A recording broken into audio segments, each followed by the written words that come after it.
Film की शुरुआत में हम एक कमरे का बुरा हाल देखते हैं जहाँ पर चारों तरफ बहुत सारे किताबों के पन्ने बिखरे पड़े थे। एक लड़की जिसका नाम एलिशिया था वो वहाँ चारों तरफ पेट्रोल डाल रही थी ताकि सभी किताबों और पन्नों को आग लगाई जा सके। एलिशिया के सामने एक औरत भी थी जो उसे रो रो कर ऐसा करने से मना कर रही थी, पर वो तो उस पर भी पेट्रोल डाल देती है और एक किताब को आग लगाकर औरत के ऊपर फेंक देती है, जिससे औरत जलने लगी। वो मारी जाती है। उसके साथ ही कमरे में भी आग लग जाती है और सारा ही कमरा जलने लगता है। यहाँ एक कंप्यूटर भी रखा था जो भी आग में जल रहा था, लेकिन वो अभी भी ऑन था और उस पर एक मैसेज लिखा हुआ था, she will be the one to die, यानी अब वो मरने वाली है। इसके बाद हमें 6 साल के बाद की कहानी दिखाई जाती है, जहाँ पर कहानी की मेन कैरेक्टर एक लड़की को देखते हैं जिसका नाम एंजेला था। वो और उसके कुछ दोस्त थे जो सब राइटर बन रहे थे और एक कॉलेज में साथ पढ़ा करते थे। ये सब लोग फिर अपने बुक क्लब की मीटिंग में आते हैं। ये यहाँ पर अपने अपने लिखे गए नॉवेल्स और किताबों के बारे में एक दूसरे को बताते हैं और ऐसे ही नई नई नॉवेल्स कहानियाँ पढ़ के एक दूसरे के साथ उस पर बातें भी करते हैं। आज ये जिस किताब की बात कर रही थी वो ड्राउनी किताब थी, पर इसी बातचीत के दौरान एक लड़की सिबास और एंजेला के दोस्त की बहस हो जाती है, जिस वजह से एंजेला का दोस्त नाराज होकर वहाँ से चला जाता है। एंजेला उसके पीछे जाती है बात करने। उसका दोस्त कहता है कि सिबास मुझे बिल्कुल पसंद नहीं, तुम मेरी दोस्त हो इसलिए तुम भी उससे दोस्ती तोड़ दो, लेकिन एंजेला ऐसा करने से मना कर देती है कि तुम दोनों मेरे लिए बराबर हो, ये तुम्हारा आपस का मसला है, मैं नहीं कर सकती ऐसा। जिसके बाद रात को सिबास और एंजेला बातें करती है। वो उसे बताती है कि एक बात की वजह से मैं बहुत परेशान हूँ, मैंने 6 साल से एक भी किताब नहीं लिखी और अब मुझे ऐसा लगता है जैसे मैं कोई राइटर ही नहीं हूँ। जिस पर सिबास उसे तसल्ली देता है कि तुम फिक्र ना करो, अगर किताब लिखने में तुम्हें कोई भी मदद चाहिए तो मुझे बता देना,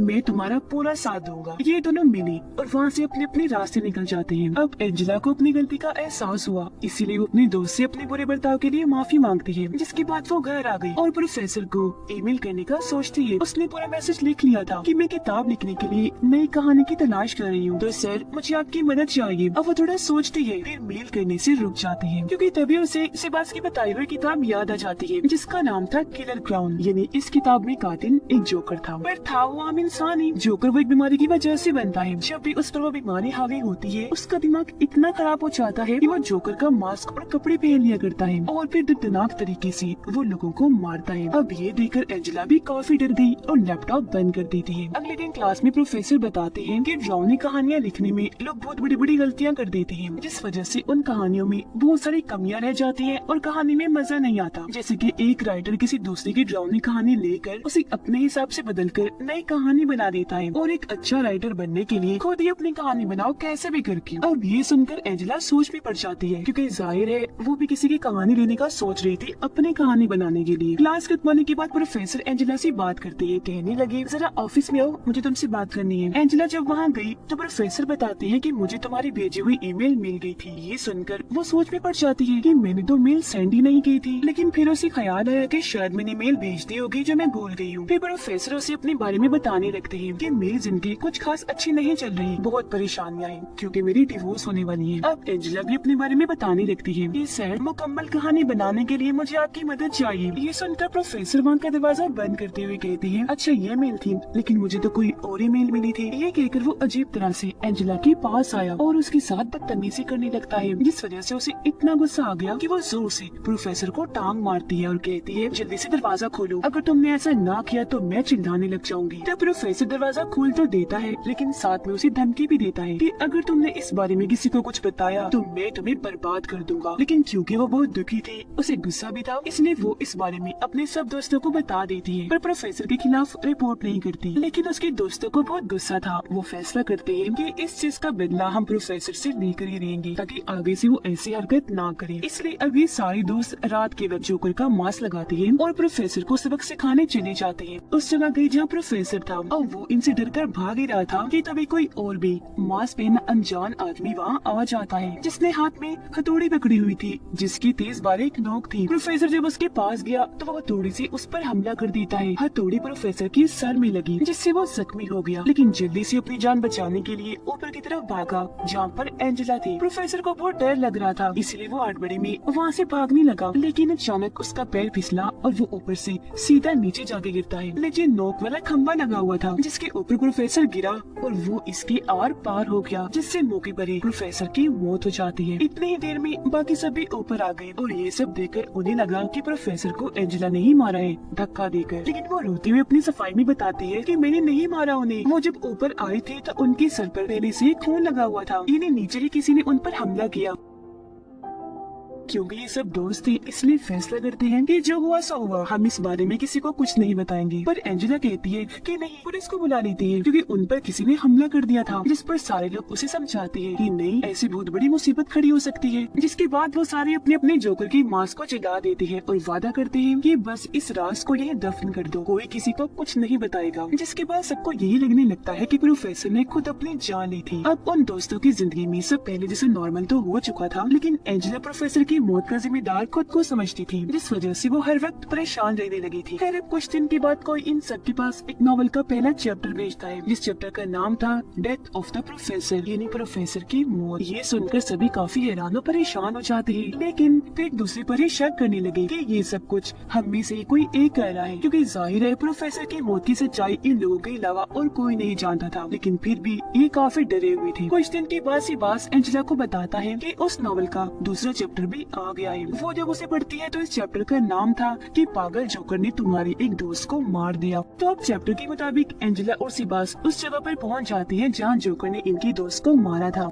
इन्हें वहाँ अपनी दोस्त की लाश तो नहीं मिलती, लेकिन दीवार पर लिखा हुआ जोकर का मैसेज मिल जाता है, जो था टू बी कंटिन्यूड, यानी ये जारी रहेगा। अब तब यहाँ इनकी एक और दोस्त आ गई जो बताती है कि मैं पता लगवा सकती हूँ वो जोकर कौन है। जिसके बाद ये सब कॉलेज में एक जगह इकट्ठा होते हैं और इनकी वो दोस्त बताती है कि वो जोकर हमारे कॉलेज का ही है, वो हम सबको अच्छे से जानता है और उसे ये भी पता है कि खौफ कैसे फैलाते हैं। उसने अपने नॉवल के लिए हम दोस्तों को चुना है, तो इस हिसाब से हमें उसकी कहानियों के कैरेक्टर्स हैं। बहरहाल वो जो भी है डरावनी चीजों को पसंद करने वाला है, इसीलिए हमें इंटरनेट पर और कॉलेज की वेबसाइट पर ही उसे ढूंढना चाहिए कि कौन डरावनी चीजों को पसंद करता है। अगले दिन ये अपनी अपनी तरफ से कॉलेज की सारी जानकारी निकाल लेती है और इन्हें पता चलता है कि इस पूरे कॉलेज में सिर्फ यही लोग हैं जो डरावनी चीजों को पसंद करते हैं। तो अब ये मुमकिन हो सकता है कि वो जोकर इन्हीं में से हो। अब प्लान के मुताबिक ये लोग लाइब्रेरी में गए। एंजेला जब अकेली थी तो तभी उसके पास जोकर का मैसेज आता है जो कह रहा था कि मैं तुम्हें देख रहा हूँ। ये पढ़कर एंजेला ने जब सामने देखा तो वहाँ सच में जोकर खड़ा था जो उसे हाथ का इशारा करता है। ये देखकर वो काफी डर गई, जल्दी से वहाँ से भागने लगती है, लेकिन तभी अपने बेस्ट फ्रेंड से टकरा जाती है। ठीक इसी वक्त उसके बाकी दोस्त भी आ गए। अब वो लोग हैरान थे कि इसे तो हमारे प्लान के बारे में पता भी नहीं था, लेकिन फिर भी ये यहाँ आ गया। तो अब इन्हें उसी पर ही शक होने लगता है। रात को इनके कुछ दोस्त एक क्लब में गए जहाँ का मालिक एंजेला का बेस्ट फ्रेंड ही था।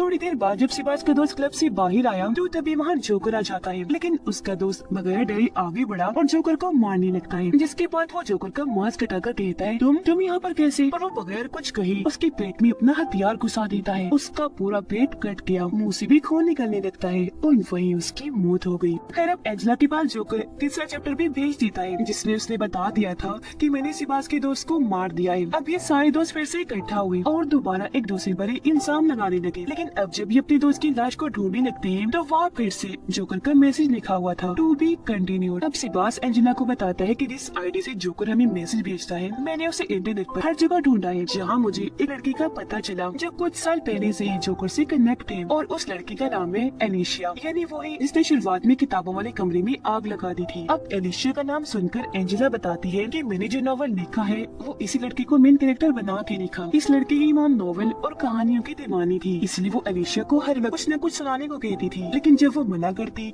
तो उसकी मॉम उसे खूब मारती थी। तो इसी वजह से तंग आकर एक दिन एलिशिया ने अपने किताबों वाले कमरे को भी आग लगा दी, जिसके बाद उस पागल लड़की ने अपनी मॉम को जलाकर मार डाला। इन्हें शुरुआत में हुआ और वो औरत जो रो रही थी वो एलिशिया की मॉम थी। एंजेला बताती है कि मुझे कहानी काफी पसंद आई थी और क्योंकि मेरे पास लिखने के लिए कोई आइडिया नहीं था इसलिए मैंने अपनी किताब में एलिशिया की कहानी लिखी। वो कहानी लोगों को इतनी पसंद आई कि मेरी किताब बहुत मशहूर हो गई। मेरी ये कामयाबी देखकर एलिशिया को बहुत गुस्सा आया। उसने मुझसे राब्ता किया और कहा कि इस चीज का बदला मैं तुमसे लेकर रहूंगी। हालांकि मैंने उसे समझाया कि मत करो, माफी भी मांगी, लेकिन उसने कहा कि देखना एक दिन मैं ऐसी कहानी लिखूंगी जिससे तुम्हें बहुत तकलीफ होगी और मुझे सुकून मिलेगा। जो सुनकर सिबास कहता है अच्छा, तो इसका मतलब कि एलिशिया ही जोकर है। जिस पर एंजेला कहती है पर उसकी तो मौत हो चुकी है, क्योंकि जब उसने अपनी मॉम को जलाकर मारा था तो बाद में उसने अपनी आप को भी जलाकर मार लिया था। लेकिन इस सब की जिम्मेदार मैं हूँ, ये जो भी हो रहा है मेरी वजह से हो रहा है। ये सुनकर सिबास उसे गले से लगाकर तसल्ली देता है और यहाँ वो अपने दिल की बात भी बता देता है कि मैं तुमसे प्यार करता हूँ।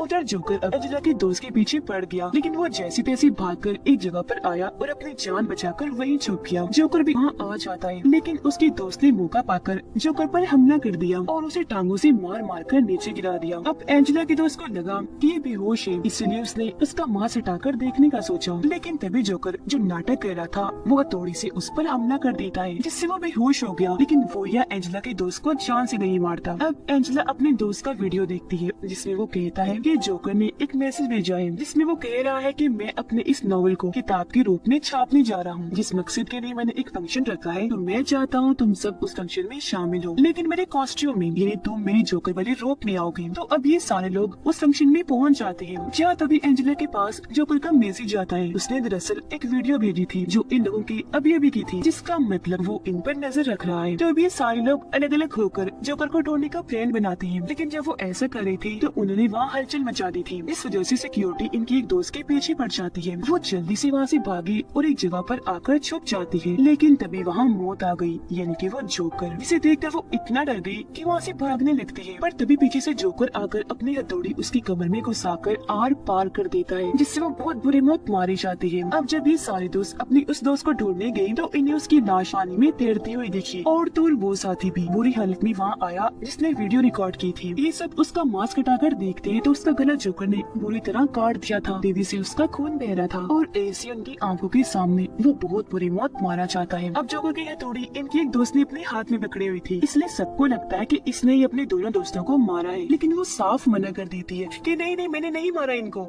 इस सारी सूरत हाल की वजह से एंजेला भी होश हो जाती है, और जब उसे होश आई तो उसका बेस्ट फ्रेंड एंजेला को एक वीडियो दिखाता है जिसमें जोकर ने सिबास को पकड़ के बांधा हुआ था। एंजेला जब सिबास को बचाने उस जगह पर जाती है तो वो ये देखकर काफी हैरान रह जाती है कि ये लोग अपने जिस दोस्त पर शक कर रहे थे उससे भी बुरी तरह जख्मी कर दिया था। उसकी हालत मरने वाली थी, लेकिन वो एंजेला को बताती है कि मैं जोकर नहीं हूँ, जो बताकर उसकी मौत हो जाती है। तब उसके बाद एंजेला सिबास के पास जाकर उसे बचा लेती है। ठीक इसी वक्त यहाँ पर एंजेला का बेस्ट फ्रेंड भी आ गया, जो उसे बहुत हैरान कौन जानकारी देता है। कहने लगा कि असल में सिबास ही जोकर है, क्योंकि एंजेला ये सब कुछ वो इसलिए कर रहा है क्योंकि तुम्हारे लिए पागल है, तुम्हें पाना चाहता है। अब तभी सिबास अपनी जगह से उठा और अपनी हथौड़ी को उसके बेस्ट फ्रेंड के पेट में घुसाकर बुरी तरह उसे जख्मी कर देता है, जिसके बाद वो हथौड़ी दिखाकर एंजेला को भी डराने लगा और कहता है कि हाँ, मैं ही क्लोन वो जोकर हूँ, और ये भी सच है कि ये सब मैंने तुम्हें पाने के लिए किया, ये सब मैंने पूरे प्लान से किया। मैंने पहले सारी कहानी बनाई, फिर कैरेक्टर्स बनाई, और फिर एक एक करके जिसकी बारी थी उन सबको मार दिया, जिससे यहाँ हम समझ पाए कि वो असल में एक पागल राइटर है, जो अपने मकसद को पाने के लिए अपनी कहानी को ऐसा खतरनाक मोड़ देता है कि उसे हर हाल में वो पूरा करता भी है। ये सब बताते बताते वो एंजेला के काफी पास आ गया, तब मौका पाकर वो उसके गर्दन में पेन घुसा देती है, जो आर पार होकर उसके मुंह में घुस गया। उसे तकलीफ होने लगी, तब मौका पाकर वो जल्दी से यहाँ से भागने लगती है, लेकिन तभी सामने एंजेला की एक और दोस्त आ जाती है, वो भी जोकर के कॉस्ट्यूम में, हाथ में उसने भी हथौड़ी पकड़ी हुई थी। वो कहती है मैं एलिशिया हूँ, जो मरी नहीं थी बल्कि बच गई थी, और मैंने ही सिबास के साथ मिलकर ये सारी कहानी लिखी थी और तुम्हारे सभी दोस्तों को एक एक करके मार दिया। मैंने ऐसा इसलिए किया क्योंकि मेरा प्लान था कि मैं ये साबित करूँ कि तुम्हें भी जोकर वाली वो बीमारी हो गई है, इसलिए तुमने अपने सभी दोस्तों को मार दिया। सारा इल्जाम तुम पर आ जाएगा, तुम फंस जाओगी, जिसके बाद तुम्हारी इस कहानी को किताब की सूरत देकर सिबास पब्लिश करेगा, इन्हें छापेगा और सभी लोगों को ये बहुत पसंद आएगी, बिल्कुल वैसी इसे तुम्हारी चुराई हुई मेरी कहानी हिट हुई थी